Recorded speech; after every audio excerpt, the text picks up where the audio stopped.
দেখতে পাচ্ছেন? হ্যাঁ, দেখতে পাচ্ছি।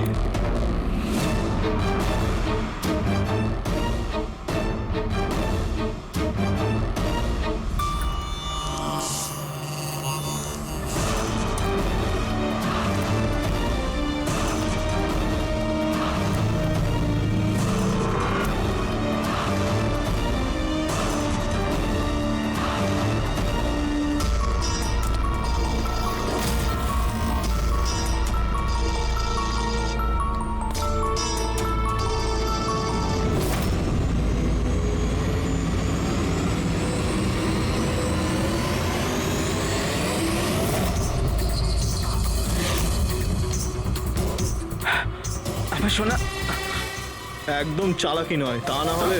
না না না, কিছু করো না প্লিজ।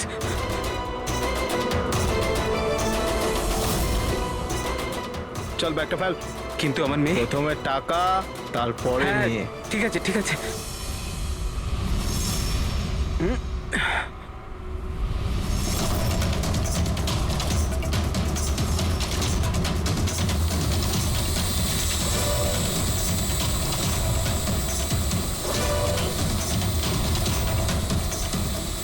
স্যার, ওপরে ড্রোন ক্যামেরা আছে স্যার। সবাই লুকিয়ে পড়ো। সিআইডি, তোকে বলেছিলাম না একা আসতে। এবার সারা জীবন আফসোস করবি নিজের মেয়ের জন্য। না না না, আই এম সরি, আমার ভুল হয়ে গেছে। তোর ভুলের শাস্তি এবার তোর মেয়ে ভোগ করবে। না না, এরকম বলো না প্লিজ। আরে দাঁড়াও দাঁড়াও, আমার মেয়েকে আমাকে ফিরিয়ে দাও।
এই, দাঁড়া।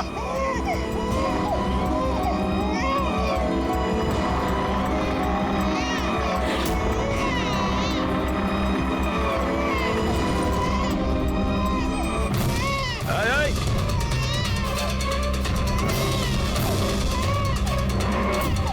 ওখানেই দাঁড়িয়ে যা, না হলে কিন্তু গুলি করে দেবো।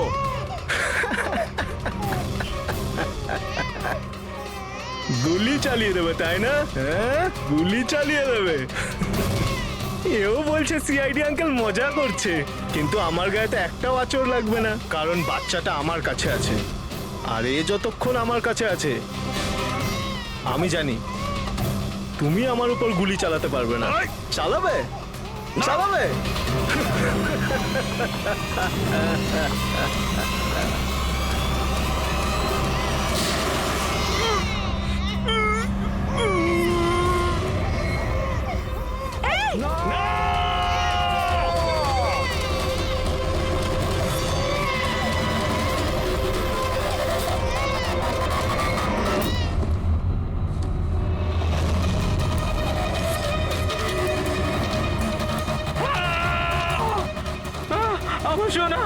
আমার সোনা রে।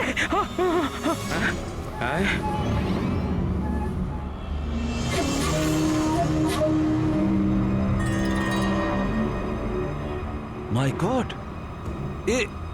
এটা তো বাচ্চা নয়, এটা তো একটা পুতুল। স্যার, বাচ্চা ঠিক আছে? দয়া, এটা বাচ্চা নয়, ডামি, একটা পুতুল। কিডন্যাপারকে জিজ্ঞেস করো বাচ্চাটা কোথায়। Yes sir. এই, বাচ্চা কোথায়? এর পিঠে রক্তের দাগ।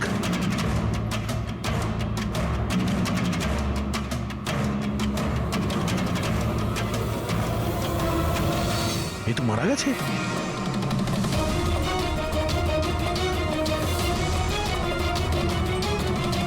কি হলো? কিছু বললো? বুঝতে পারছি না, এ তো মারা গেছে? ওকে পায়ে গুলি করনি? আরে গুলি তো আমি পায়েই চালিয়েছিলাম, কিন্তু গুলি যদি পায়ে চালাও তাহলে পিঠে লাগলো কি করে? কি করে মারা গেল এ? বুঝতে পারছি না স্যার। ও মাই গড, এবার আমার মেয়ের ব্যাপারে কি করে জানতে পারবো আমি? সিআইডির লোক হয়ে আপনি এইভাবে গুলি মেরে দিলেন? শুধু এই জানতো যে আমার মেয়ে কোথায় আছে। আহ!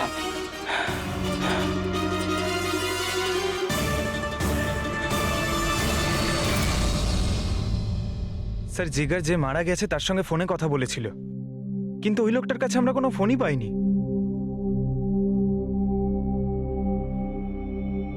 জানি না ড্রোনটাও কোথায় উধাও হয়ে গেল।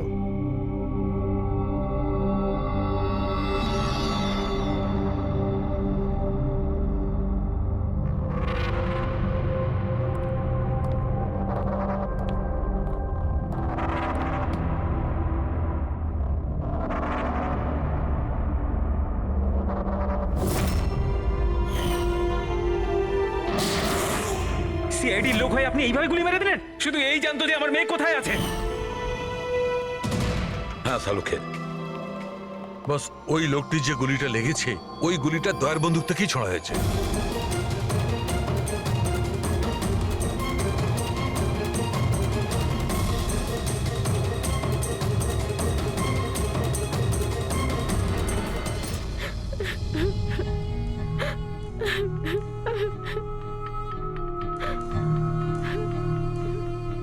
আপনারা তো খুব সহজেই বলে দিলেন সরি। মেয়েটা তো আমার গেল না। দেখুন জানি, আমি আপনাদের দুঃখটা বুঝতে পারছি। আমরা পুরো চেষ্টা করেছি বাচ্চাটাকে খুঁজবার। কি আর চেষ্টা করেছেন আপনারা? আপনাদের অফিসার কিছু না বুঝে শুনে গুলি চালিয়ে দিল, ব্যাস। আমি আমার বাচ্চাকে আর কোনোদিনও দেখতে পাবো না। আপনারা প্লিজ সাহস রাখুন, আপনার বাচ্চার কিচ্ছু হবে না, প্লিজ। আমি কথা দিচ্ছি, আপনাদের মেয়েকে আমরা খুঁজে বের করব, ঠিক আপনার কাছে ফিরিয়ে দেব। থাক এসিপি স্যার, এখন আপনার মিথ্যে প্রতিশ্রুতির আর আমার দরকার নেই। এর আগেও তো আপনি একই কথা বলেছিলেন, তাই না? হ্যাঁ, আপনি আর আপনার টিম শুধু বড় বড় কথা বলেন, ব্যাস। যদি আপনার নিজের মেয়ে থাকতো তাহলে আপনি বুঝতেন আমাদের কি অবস্থা। কি জানি কেমন আছে আমার মেয়ে।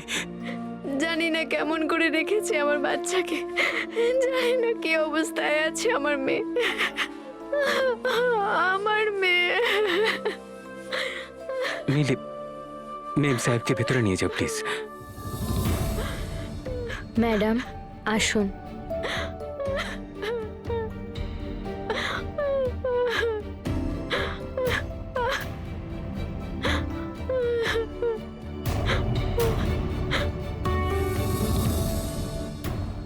দেখো, এই মুহূর্তে শুধু একটা কথাই বলবো, আশা ছেড়ো না, আমাদেরকে ভরসা করতে পারো।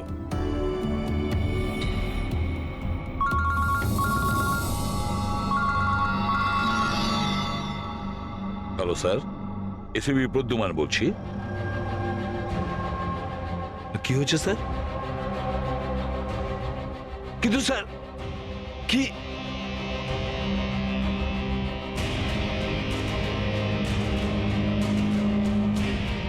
ঠিক আছে স্যার, ঠিক আছে,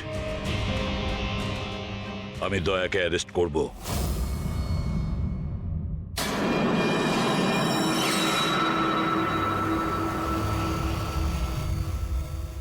দয়া, এ বিষয়ে তোমার কি বক্তব্য? অফিসার তোমার কথা বিস্তারিতভাবে জানতে চাইছেন। বিশ্বাস রাখো, তোমার সাথে ন্যায় করা হবে।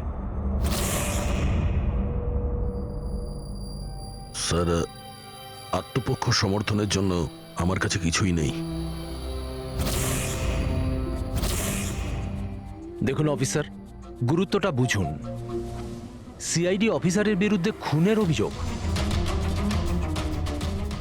স্যার, যাই ঘটেছে ওই কথাগুলো আমি আমার বয়ানে লিখে দিয়েছি। সেই কথাগুলো আমি আপনাদের সামনে বলছি। আমি ওর পায়ে গুলি চালিয়েছিলাম স্যার,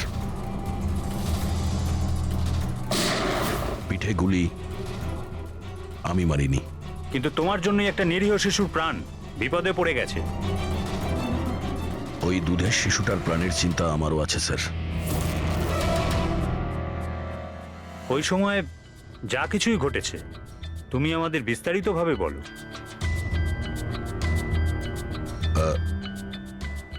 ওই লোকটা ওই বাচ্চাটাকে নিয়ে পালিয়ে যাচ্ছিল। আমি ওকে দাঁড় করানোর চেষ্টা করেছিলাম কিন্তু ও শুনিনি। আমি গুলি করেছিলাম ওর হাঁটুর নিচে যাতে ও পালিয়ে যেতে না পারে, আর আমি বাচ্চাটাকে ওর হাত থেকে নিয়ে নেব। কিন্তু পরে গিয়ে দেখি যে ও মারা গেছে। আশ্চর্য। ইন্সপেক্টর দয়া বলছেন যে উনি ওর পায়ে গুলি চালিয়েছিলেন, যেখানে পায়ে কোনো জখমই ছিল না। গুলি ওর পিঠে লেগেছিল, আর ফরেন্সিক রিপোর্টও এই কথাই বলছে যে ওই গুলিটা আপনারই। এখন এটা আপনি কি করে ভুল প্রমাণ করবেন? স্যার, ওখানে কন্টেনারে পা পিছলে যাওয়ার দাগ ছিল।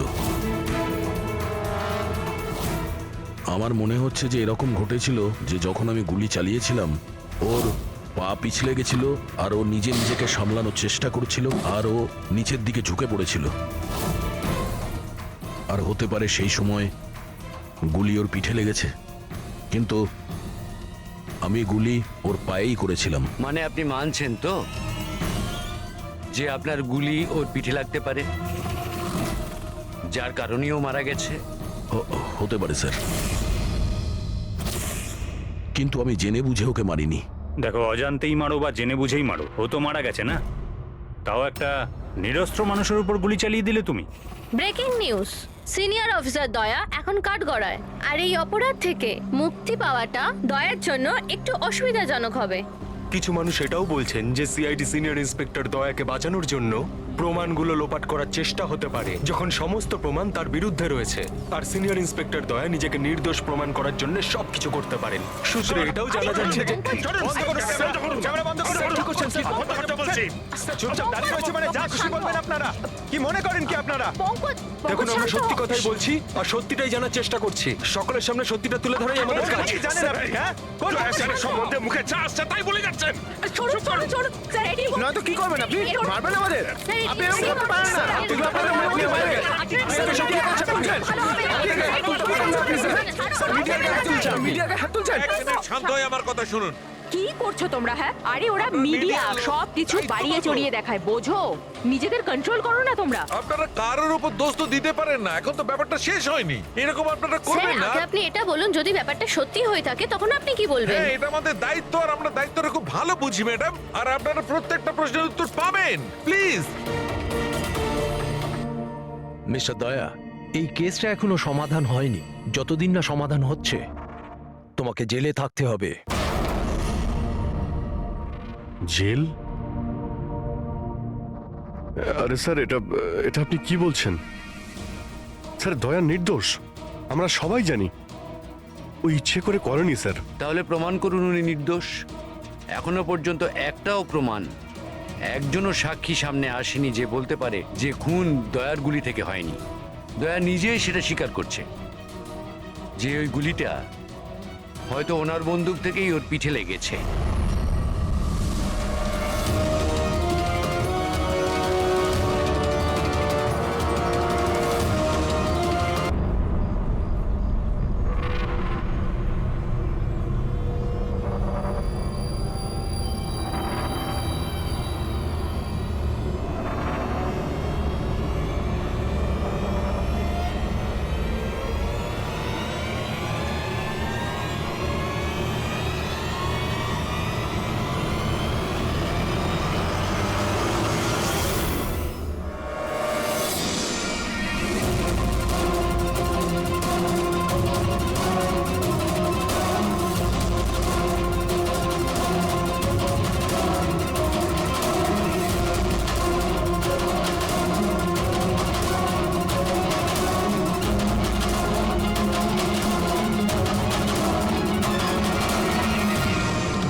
আপনি ওদের এটা বলুন যে আপনি এটা কেন করলেন? আপনি চুপ করে আছেন কেন? তার মানে এটাই যে আপনি গিল্টি। উত্তর দিন স্যার। আপনি যদি আপনার পক্ষ থেকে কিছু বলতে চান, আমরা আপনার উত্তর ওপর মহলে পৌঁছে দেবো sir. Sir sir sir please sir. Sir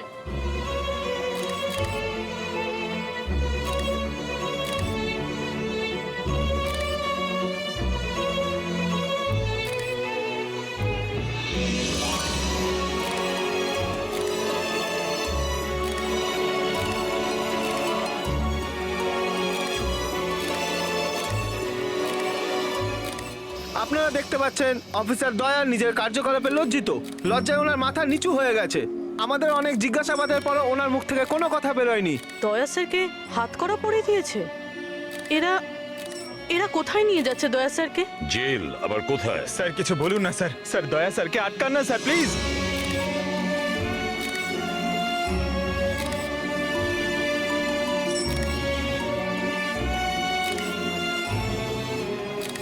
এক মিনিট দেখি পিছিয়ে যান, সরে যান, দেখি দেখি দিকটায় আসো। আরে ভাই একটু তো সময় দাও প্লিজ, পরে সব বলছি, এখন যান আপনারা প্লিজ।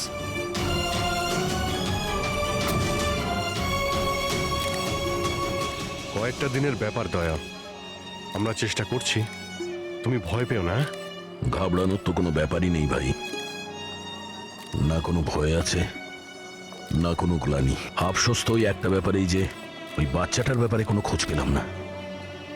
আরে আমরা খুঁজে বের করব, খুব তাড়াতাড়ি বের করব। যেটাই করার খুব তাড়াতাড়ি করো অভিজিৎ। ওই বাচ্চাটা ভরসা রাখো দয়া, তোমার বন্ধু তোমার সঙ্গেই আছে। একমাত্র বন্ধুই তো আছে যার উপর ভরসা করতে পারি। আমাকে এই সমস্যা থেকে একমাত্র তুমি বার করতে পারো অভিজিৎ, একমাত্র তুমি।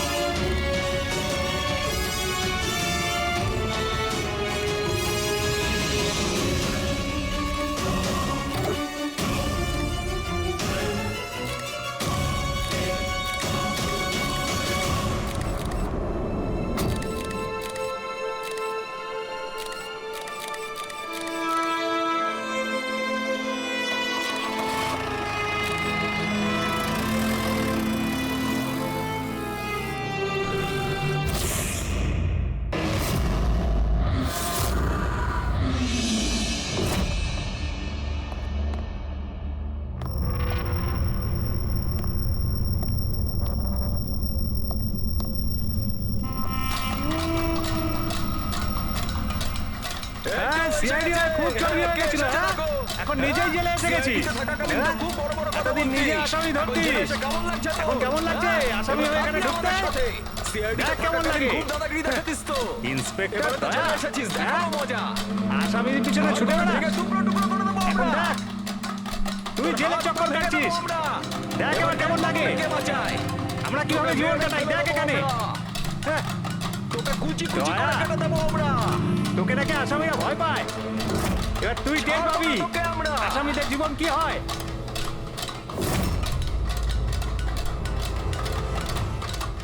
আরে এ দয়া, আরে এসিপি প্রদ্যুমনের বাঘ ইঁদুর হয়ে গেল কি করে? হ্যাঁ এখানে গর্তে লুকোতে এসেছিস না?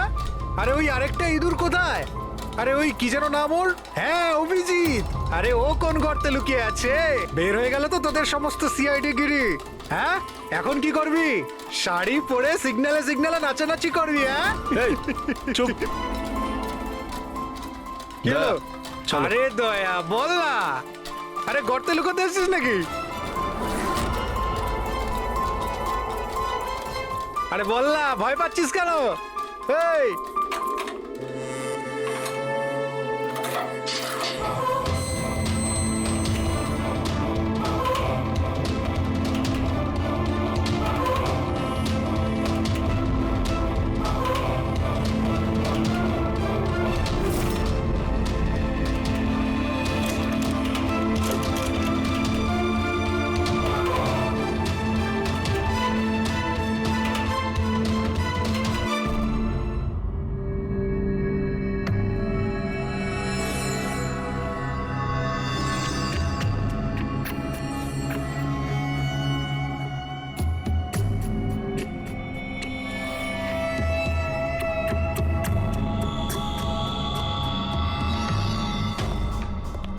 স্যার হ্যাঁ বলো অভিজিৎ।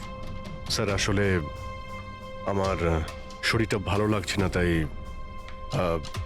ছুটি চাই আমার। 2-1 দিন যদি রেস্ট পেতাম তো। শরীর তোমার ভালো নেই? ক্রাইম সিনের ফটো দেখে তোমার শরীর খারাপ হয়েছে? হ্যাঁ না স্যার, আসলে একটু অস্বস্তি তো হচ্ছেই। হ্যাঁ ঠিক আছে, তাহলে তুমি যখন বলছো তোমার শরীর খারাপ, তাহলে আর কি করা যায়? আমি না বলবো না। ঠিক আছে যাও, নিজের খেয়াল রেখো, কিন্তু একটা কথা মনে রেখো, দয়ার ইনভেস্টিগেশনের জন্য আমাদেরকে বারণ করেছে, মনে আছে তো? মনে আছে স্যার। তবে বারণ করলে আর কি করা যাবে? হ্যাঁ স্যার, হ্যাঁ, এর আবার কি হলো?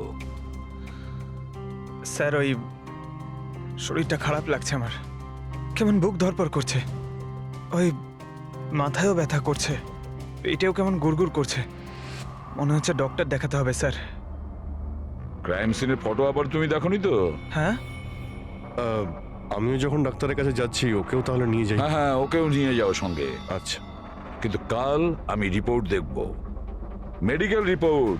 হ্যাঁ স্যার, সেটা তো দেখাবই নিশ্চয়ই। যাও তাড়াতাড়ি যাও। Thank you sir. আরে আপনারা আসুন আসুন আসুন। স্যার, আমি আপনাদের কাছে ক্ষমা চাইতে এসেছি। কি Yes, জন্য? sir. কিসের We জন্য? are very sorry. আরে না, কি হয়েছে? হ্যাঁ স্যার, আমাদের ছোট্ট মেয়েটা জানি না এখন কিরকম অবস্থায় আছে। ওর দুঃখে কে জানে আপনাদের সবাইকে কি না কি বলে ফেলেছি, and I am really very sorry. আমি বুঝতে পারি, ইটস কোয়াইট ন্যাচারাল। কোনো ব্যাপার না। আমরা ভেতরে বসি, আসুন, চলে আসুন, কামিন।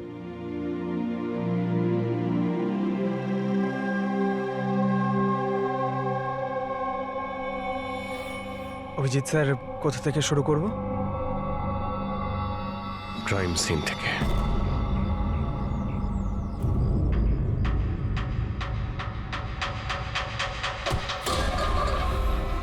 ক্ষমা করে দে ভাই, ভুল করে হাত লেগে গেছে। কোনো ব্যাপার না।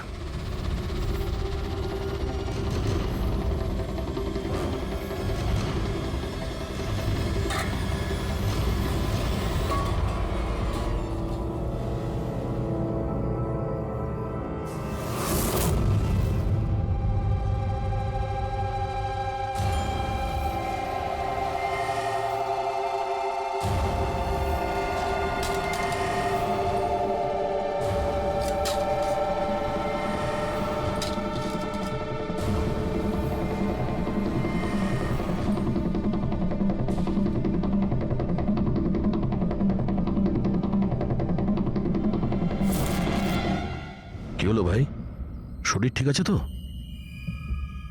হাত কাঁপছে তোমার?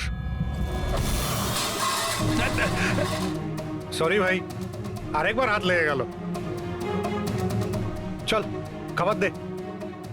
অন্তত এই খাবারের তো সম্মান দে। হ্যাঁ, এটা আছে তাই আমরা আছি, বুঝলি?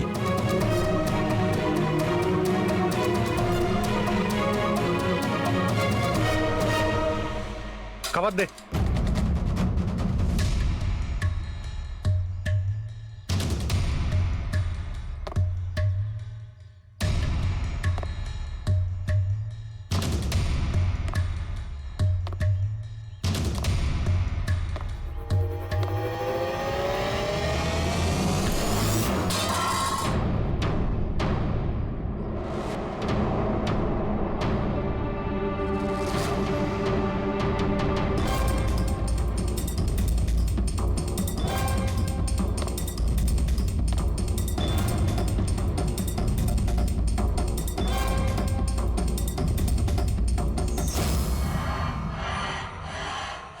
চলো এখান থেকে, ছাড়ো ওকে, চলে এসো।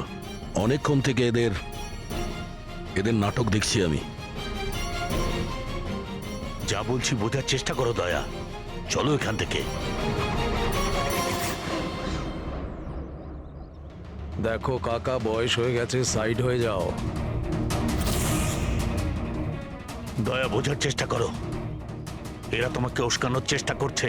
ওরা চাইছে ওদের সঙ্গে তুমি ঝগড়া করো, মারপিট করো। বললাম না কাকা, সাইড হয়ে যাও। আমিও তো দেখি সিনিয়র ইন্সপেক্টর দয়ার কতটা সাহস হয়েছে, দম আছে।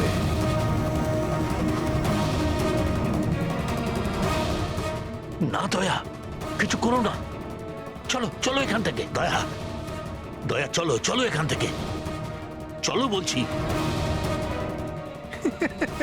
মিতু,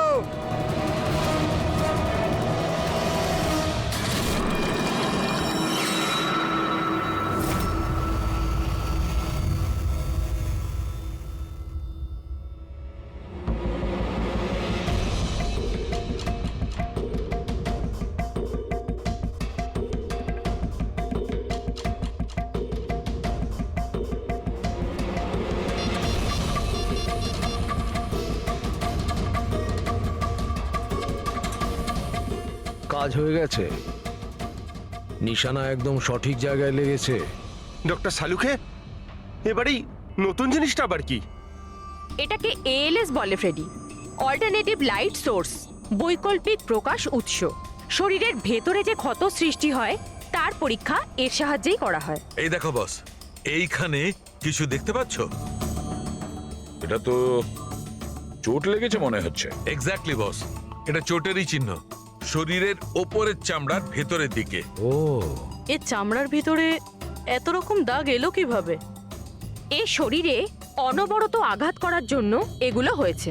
হতে পারে কোনো এমন কোনো পেশায় কাজ করে যেখানে ওকে এভাবে মার খেতে হয়। আমি বলতে চাইছি এ হয়তো কোনো বক্সার হতে পারে, বা কিক বক্সার হতে পারে, বা টার্নম্যান হয় না ফিল্মে যারা অ্যাকশন করে, সেটাও হতে পারে। আর একটা কথা বস, কি? এই চোটের চিহ্নটা আমরা এর শরীরের ওপরের অংশে পেয়েছি, বুকের ওপর আর মুখের ওপর, ব্যাস। তাহলে হতে পারে এ কোনো বক্সারই হবে, কারণ বক্সিং এমন একটা খেলা যেখানে এই ধরনের মারপিট করতে হয়। তাদেরও মুখে আর বুকে দাগ থাকে। একটা কাজ করি আমরা, এই শহরে যতগুলো বক্সিং ক্লাব আছে সেখান থেকেই শুরু করি।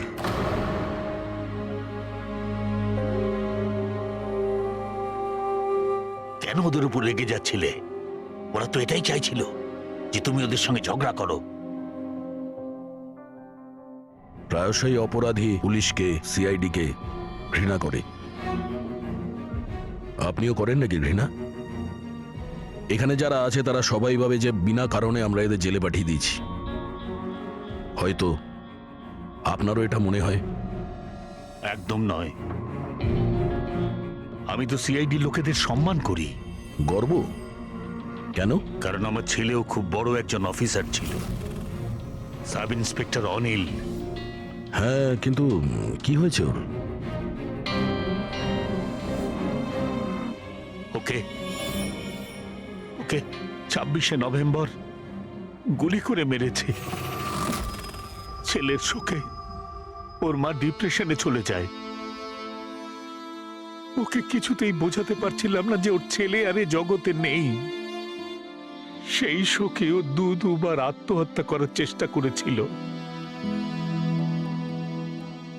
কিন্তু দুবারই ও ব্যর্থ হয়েছে। আমি বাঁচিয়েছিলাম ওকে, কিন্তু তৃতীয়বার ওকে আর আমিও বাঁচাতে পারিনি, কারণ তৃতীয়বার ও বিষ খেয়েছিল।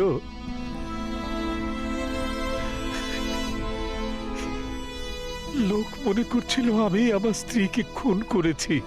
আমি নিজেকে নির্দোষ প্রমাণ করার জন্য অনেক চেষ্টা করেছি, কিন্তু আমি নিজেকে নির্দোষ প্রমাণ করতে পারিনি। কিন্তু সুরজবাবু, আপনি এইখানে এই জেলে থেকেও নিজেকে নিরপরাধ প্রমাণ করতে পারেন। কার জন্য আর লড়াই করব?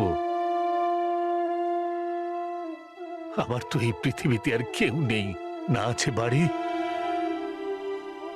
না আছে আমার পরিবার। চল চল চল, বোতলটা খোল। আর ওই বরফ আর সোডাটা কোথায় রে? হ্যাঁ, সুরজবাবু, চারটাকে নিয়ে আসবে তোর বাবা। এসব কি হচ্ছে? এ তো রোজকার ঘটনা হয়ে গেছে। রহস্য লুকিয়ে আছে? কি রহস্য একটু খুলে বলুন। আমার বন্ধু এখানে খুন হয়ে গেছে। প্রমোদের খুন এখানে এই জেলে? হ্যাঁ, কেন, ওর কারোর সাথে ঝগড়া টগড়া হয়েছিল নাকি? এমন কিছু শুনে নিয়েছিল যার জন্য কেউ নিজের জীবন দিতে হয়েছে। প্রমোদ কি এমন কথা শুনেছিল? ওরা কাউকে খুন করতে চাইছিল, কোনো শক্তিশালী লোককে। কে কে ছিল এই ক্ষমতাবান লোক? আমি জানি না। কে মেরেছে ওকে? আমি কিচ্ছু জানি না। শোনো,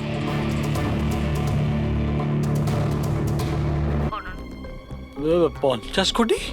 এতগুলো টাকা? 50 কোটি টাকা আপনার জীবনের থেকে বেশি কি? না না না না না না, আমি দিয়ে দেবো। আমি তোমাকে 50 কোটি দিয়ে দিচ্ছি, ট্রান্সফার করে দিচ্ছি আমি।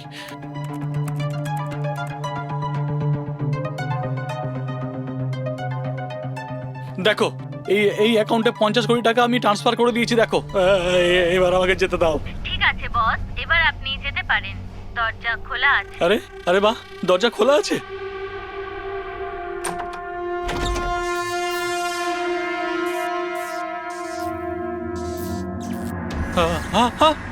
বস, আমি আপনাকে বোকা বানিয়েছি। ফোনের বিপরীতে আমি ছিলাম। আপনার সাহায্যের জন্য কেউ আসবে না।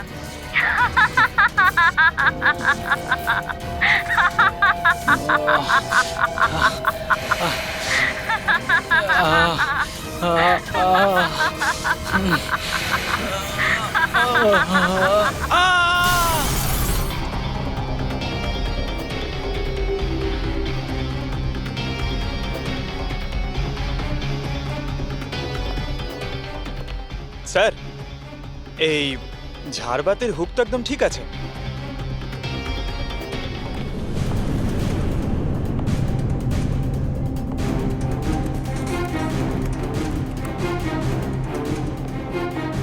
স্যার এই দেখুন, বেডরুমের CCTV footage.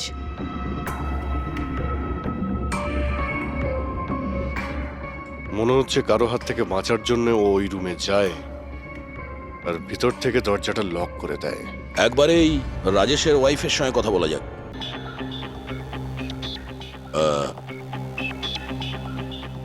Excuse me ma'am, এই রাজেশ ছাড়া ওই সিকিউরিটি কোড আর কে কে জানতো? রাজেশ ছাড়া এই কোডের ব্যাপারে আর কেউই জানতো না স্যার। এমনকি ও আমাকেও এই ব্যাপারে কোনোদিন কিছু বলেনি। স্যার, এই খুনি কোড কি করে জানলো? ও ভেতরে এলো কি করে? এক মিনিট, এটা তো ঠিক সেই রকমই যেটা বিজয়ের ঘরে ছিল। রাজেশের মডার্ন টেকনোলজির উপর খুব শখ ছিল। মেশিন, গ্যাজেট সবকিছুতেই সব সময় ও আপ টু ডেট থাকতো। এই বাড়িটাকে স্মার্ট হোমে পরিণত করেছিল ও। প্রত্যেকটা মেশিনকেই ওর ভার্চুয়াল অ্যাসিস্ট্যান্ট জ্যাকলিন অপারেট করতে জানতো। তার মানে আরো একটা কমন ব্যাপার আছে বিজয় আর রাজেশের মধ্যে, যেটা হলো টেকনোলজি। আমি একটা ম্যাগাজিনে পড়েছিলাম যে রাজেশ এই ব্যাপারটাকে সমর্থন করে যে মেশিন, অফিস আর ফ্যাক্টরি থেকে মানুষকে রিপ্লেস করে দেবে। আর মজুরদের ক্ষোভটাও এই বিষয় নিয়েই ছিল, বিজয়ের উপর। ম্যাডাম, অ্যাকাউন্ট ডিপার্টমেন্ট জানিয়েছে যে রাজেশ স্যার অ্যাকাউন্ট থেকে 50 কোটি টাকা কোথাও উধাও হয়ে গেছে। এক মিনিট, ওই 50 কোটি টাকা কোথায় গিয়েছিল? মানে কোনো পানামার অ্যাকাউন্টে? হ্যাঁ স্যার, কিন্তু আপনি কি করে জানলেন? এবার তো মনে হচ্ছে যে বিজয় আর রাজেশের খুনি একজনই, যে বড় লোকেদের টার্গেট বানাচ্ছে। ওকে যদি এখনই না ধরা যায় তাহলে হয়তো অনেকগুলো খুন হবে। চলো রঘুকে গিয়ে এটা বলি। চলো, চলে এসো, চলে এসো।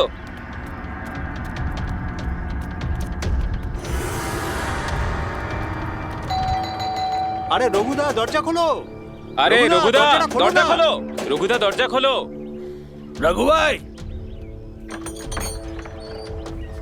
আরে রঘুদা, তাড়াতাড়ি তুমি এদিকে আসো না একবার। আরে কোনো বিপদ নয়, টাকা পেয়ে গেছি আমরা, টাকা। আরে মোবাইল চেক করো, তোমার মেসেজ মেসেজ পড়ো, মেসেজ।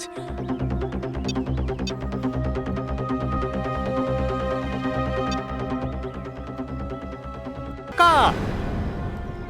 মানে আরে মোবাইলটা চেক করো তোমার। 10 লাখ টাকা এসেছে আমার অ্যাকাউন্টে, কিন্তু কোথা থেকে?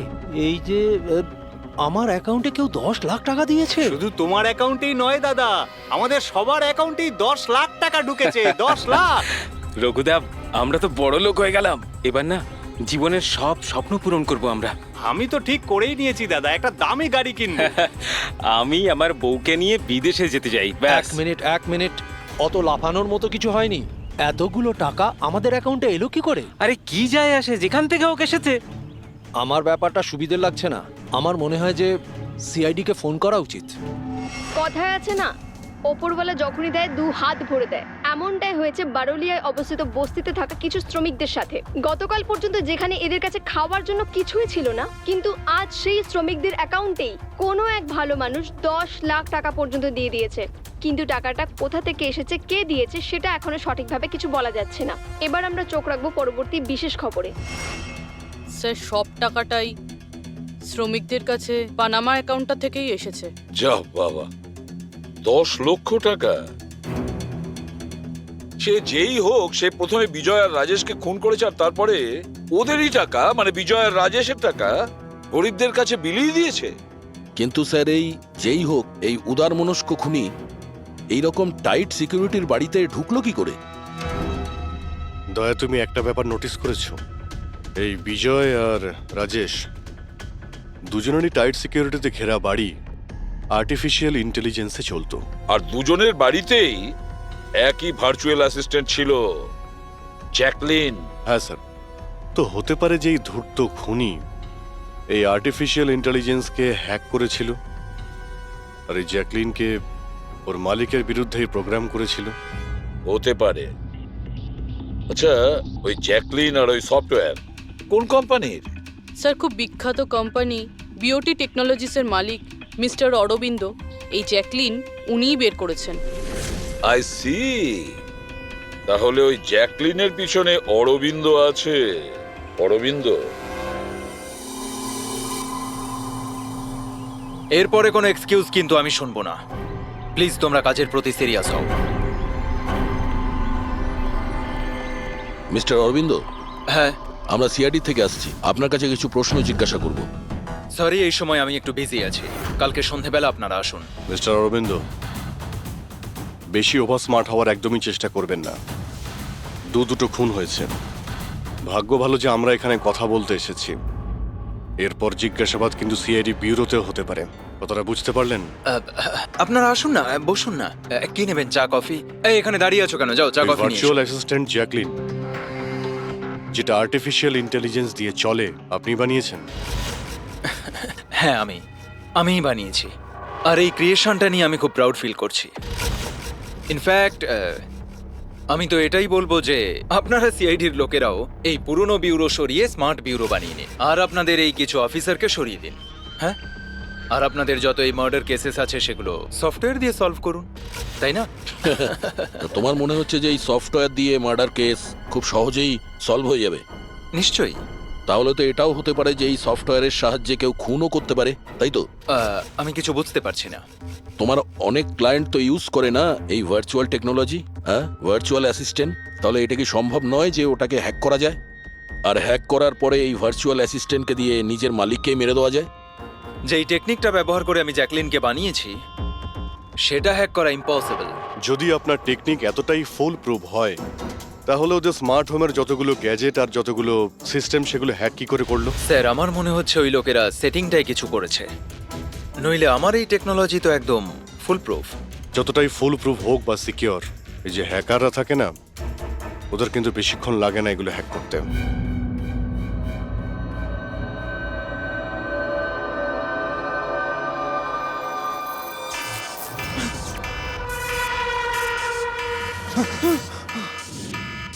Security alarm! বাড়িতে নিশ্চয়ই চোর ডাকাত ঢুকেছে। কি করি এবার?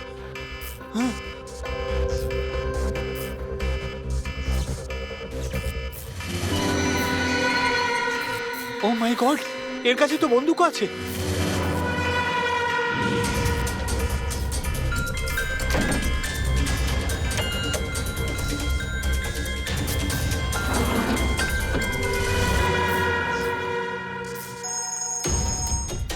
হ্যালো কি